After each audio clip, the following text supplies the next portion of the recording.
Saint Marc et Saint Luc nous parlent souvent de la prière de Jésus dans leurs évangiles. Et les disciples sont souvent très étonnés de voir Jésus ainsi, à la tombée du jour, s'écarter du groupe, s'éloigner dans la montagne, à l'écart pour prier, longuement, une partie de la nuit. Mais ni Saint Marc, ni Saint Luc ne nous disent ce qu'il y a dans la prière de Jésus. Et Saint Matthieu, de son côté, nous donne beaucoup de conseils sur la manière de prier. Et Saint Jean est le seul à nous introduire dans la prière de Jésus lui-même. Je ne devrais pas dire d'ailleurs les choses comme ça, car si nous lisons le texte de près, nous voyons que nous sommes déjà dans sa prière. Je ne prie pas seulement pour ceux qui sont là, les disciples, mais encore pour ceux qui accueilleront leurs paroles et croiront en moi. Croyons-nous que vraiment, juste avant d'entrer dans sa passion, Jésus a prié pour nous, pas seulement pour les disciples, à cause de leur faiblesse, mais pour ceux qui viendront après eux, et qui écouteront la parole, qui porteront aussi leur propre faiblesse. Jésus, dans sa prière, pense à nous, pas globalement, mais chacun pour nous. Pourquoi Jésus nous a-t-il ainsi installés dans sa propre prière? Qui faisons-nous? Qu'est-ce qu'il attend de nous? C'est la question que nous pouvons nous poser. Et ça fait plusieurs dimanches déjà que nous lisons ces grands chapitres de Saint Jean, auxquels on donne un titre. On les appelle la prière sacerdotale de Jésus. C'est la prière de Jésus comme prêtre. Et effectivement, elle n'est pas placée à n'importe quel endroit dans l'Évangile, puisque Jésus vient de laver les pieds de ses disciples, d'instituer l'Eucharistie. Il s'apprête à devenir lui-même l'agneau pascal à travers sa passion. Et donc, il est en train dans sa prière de résumer tout ce qui fait sa vie, tout ce qui fait sa mission. Et il dit à son Père, je crois que j'ai fait ce que tu m'as demandé. Que faisons-nous dans la prière de Jésus? Nous y sommes parce que Jésus veut nous faire partager son sacerdoce. Vous pouvez être étonné de ce que je vous dis, mais c'est pourtant cela.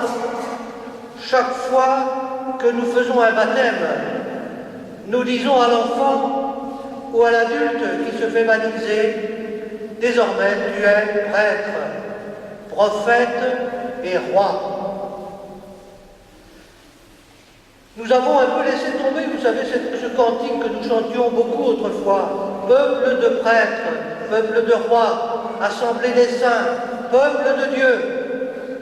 Je ne sais pas pourquoi nous avons effacé ça. Peut-être que le Concile avait remis en vigueur cette notion du peuple de Dieu.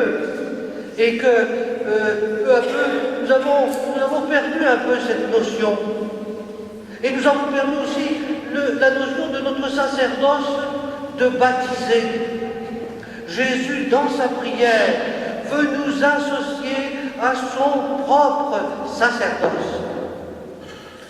Je porte une robe blanche, c'est pas parce que je suis prêtre, c'est parce que je suis baptisé. Et venant à la messe, vous auriez autant le droit que moi de venir en robe blanche parce que vous êtes baptisé. Je partage ce sacerdoce du Christ et j'ai cette étole que je mets par-dessus pour signifier mon ministère presbytéral, pas sacerdotal, car dans le Nouveau Testament, il n'y a qu'un seul prêtre, Jésus, et le peuple de Dieu qui lui est associé s'il le veut bien. s'il le veut bien. On ne partage pas le sacerdoce du Christ à n'importe quel prix. Il faut, nous dit le texte de l'Apocalypse, il faut accepter de laver sa robe dans le sang de l'agneau. C'est une chose étrange pour nous que de laver sa robe dans le sang de l'agneau. Qu'est-ce que c'est la robe? Lorsque nous recevons cette robe au baptême, c'est pour signifier que nous recevons du Christ un corps ressuscité qui est en formation pendant toute notre vie, un corps de lumière. Et laver sa vie et recevoir du Christ sa lumière de ressuscité, c'est cela. Laver sa robe dans le sang de l'agneau. Nous avons un bel exemple aujourd'hui dans les Actes des Apôtres, puisque nous voyons Étienne, le premier témoin, en train justement de laver sa robe dans le sang de l'agneau. Personne ne peut partager le sacerdoce du Christ sans mettre ses pas dans les siens.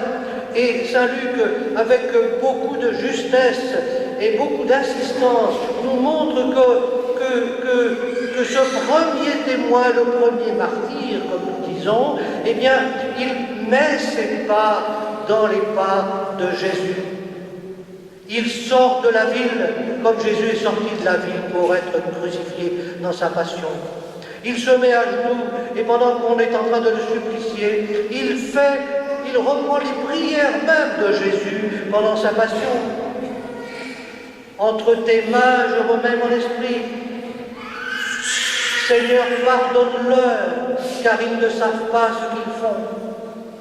Nous ne sommes sans doute pas appelés, tous et chacun, à rendre un témoignage aussi violent, mais c'est dans notre vie quotidienne que nous devons apprendre par le don, jour après jour, à laver notre robe dans le sang de l'agneau.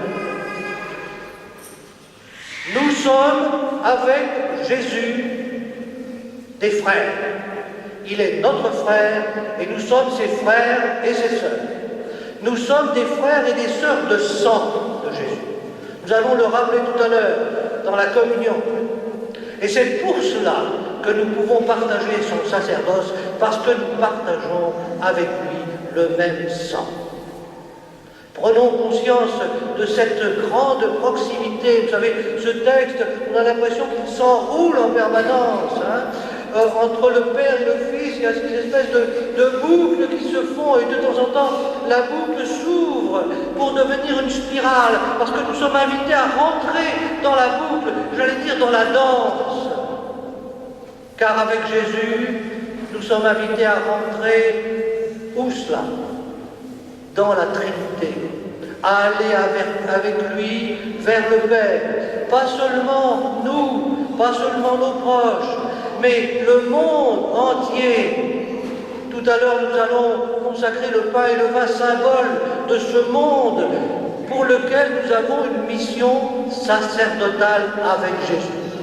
Nous commençons à notre messe en acceptant de prendre la posture du disciple, d'écouter. Et lorsque commence la prière eucharistique, alors nous sommes invités à devenir les compagnons de l'agneau, c'est-à-dire à partager le sacerdoce de Jésus.